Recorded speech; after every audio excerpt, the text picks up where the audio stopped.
हे जे आम्हाला जे सगळं सहकार्य केलं त्याच्याबद्दल सगळ्यांचा आभार।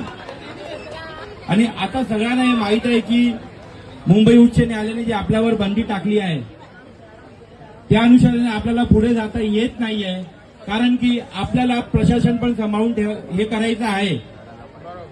आज आम्ही एक मंडळाने एक डिसिजन घेतला आहे की ही जे गणपती आहे आपली सर्वांची कांदिवली श्री ही आर्टिफिशियल पॉन्डला विसर्जन होणार नाही।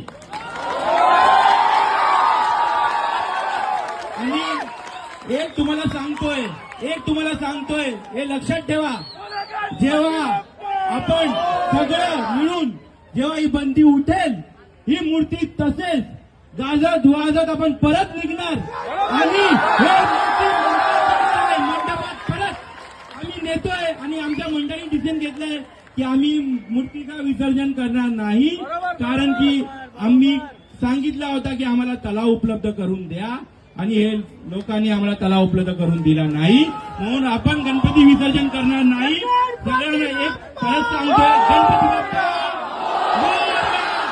आणि एक गोष्ट सगळं गणेश भक्त हे लक्षात ठेवा की लवकरात लवकर आपण अपूर्ण जे विसर्जन राहिलेलं आहे ते पूर्ण करू, ही मी तुम्हाला शब्द देतोय।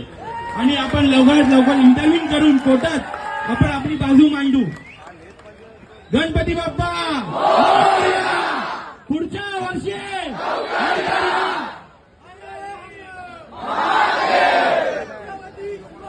सर्व गणेश भक्तांना आता मी विनंती करतोय की सगळं सुखरूप घरी जावा परत आणि आरामात जावा। सगळं जे आले आम्हाला सपोर्ट दिले त्याचा परत एकदा आभार व्यक्त करतो। जय गणेश। आणि पोलिसांनी आपल्याला जे सहकार्य केलंय त्याच्याबद्दल पोलिसांना आपण आभार प्रकट करतोय सर्वांना। जय गणेश, गणपती बाप्पा मोरया।